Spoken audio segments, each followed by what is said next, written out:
Hi மக்களே வணக்கம். Big Boss season 9 எல்லோரும் நம்ம சேனலை சப்ஸ்கிரைப் பண்ணிவிட்டு உங்கள் ஆதரவு தெரிவிச்சுக்கங்க. இப்போ பார்த்தீங்கன்னா பிக் பாஸ் சீசன் 9ஓட கடைசி கட்டத்தில் இருக்கோம். ஸோ இப்போ யார் டைட்டில் வின் பண்ண போகிறாங்க அப்படின்னு தான் பார்க்க போகிறோம். ஸோ டாப் 4 இருக்காங்க. இது வந்து பார்த்தீங்கன்னா அரோரா வந்து லீஸ்ட் பிளேஸில் இருக்காங்க. ஸோ அவங்க தான் வந்து இப்போ வெளியேற போகிறது இன்றைக்கி. ஸோ அடுத்தது பார்த்தீங்கன்னா Vikram third place.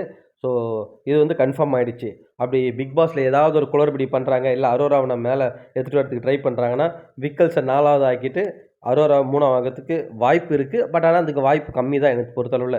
So first செகண்டுக்கு தாங்க. இப்போ ஓட்டுப்படி பார்த்தீங்கன்னா திவ்யா வந்து எங்கேயோ இருக்காங்க, சபரிக்கு வந்து 2வது இடத்துல இருக்கார். ஸோ இவங்க 2 பேருக்கு டிஃப்ரென்ஸே பார்த்தா லேக்ஸ் கணக்கு.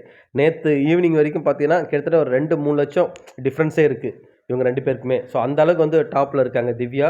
ஸோ என்னென்னா திவ்யா மலைஞ்சத்தில் ஒரு சின்ன அலிகேஷன் என்னென்னு பார்த்தீங்கன்னா அவங்க வந்து பெரிய பிஆர் டீம் வச்சுருக்காங்க. ஸோ அந்த பிஆர் டீம் வந்து பாட் ஓட்டு வந்து நிறைய போடுறாங்கன்ற மாதிரி சொல்லியிருக்காங்க. ஏன்னு பார்த்தீங்கன்னா உண்மை தான். ஏன்னா திவ்யாக்கெலாம் பெருசாக வெளில சப்போர்ட்டில் யாரும் இல்லைங்க. பிஆர் தவிர வேறு யாரும் பெருசாக இல்லை, சப்போர்ட் இருக்குது பட் ரொம்ப ரொம்ப கம்மி தான். ஏன்னு பார்த்தீங்கன்னா அவங்க எதுவுமே பெருசாக அந்த அளவுக்கு பண்ணலை. அவங்க வாய்ஸ் விட்டுறது பார்த்தீங்கன்னா கரெக்டான இடத்துக்கு விட மாட்டாங்க. அவங்களுக்காக விட்டுருப்பாங்க, ஒரு பிடிவாதத்தால் பேசியிருப்பாங்க தவிர மற்றபடி இந்த ஜென்ரலான விஷயத்தெல்லாம் பெருசாக வந்து கோவப்பட்ட மாதிரிலாம் தெரில. 1 ஆர் 2 இன்சிடென்ட் தவிர எனக்கு தெரிஞ்சு. ஸோ நம்ம சபரியுமே அப்படி தான் மிச்சர் சாப்பிட்டு இருந்தார் அன்பு கேங்கில்.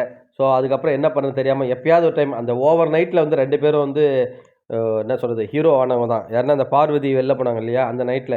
என்னென்னா இந்த டைமில் ஸ்கோர் பண்ணால் வரும்னு சொல்லிட்டு எமோஷ்னலாக வந்து இது பண்ணிவிட்டு சபரி வந்து அன்றைக்கி வந்து ஸ்கோர் பண்ணிட்டாரு. ஸோ திவ்யாவுமே அன்றைக்கி கத்துனாங்க பயங்கரமாக ஆக்ரோஷமாக. ஸோ அதெல்லாம் அவங்களும் அன்றைக்கி தெரிய ஆரம்பித்தாங்க. ஸோ இப்போ வேறு யாருமே டாப் கண்டஸ்டன்ட் யாருமே இல்லாதால 2 மிச்சரில் யாருக்கோ ஒருத்தருக்கு டைட்டில் கொடுக்க போகிறாங்க. இதில் என்னோடய கெஸ் பார்த்தீங்கன்னா 90% வந்து நம்ம திவ்யாவுக்கு தான் சான்சஸ் இருக்குது. ஏன்னா அவங்க தான் அதிகமாகவும் இருக்காங்க ஓட்டு பார்க்கும்போது. ஸோ செகண்ட் ப்ளேஸு நம்ம சபரி கிடைக்கணும் நான் திங்க் பண்ணுறேன். நீங்கள் என்ன யோசிக்கிறீங்கன்னு சொல்லிட்டு கமெண்ட் செக்ஷனில் கமெண்ட் பண்ணுங்கள் மக்களே.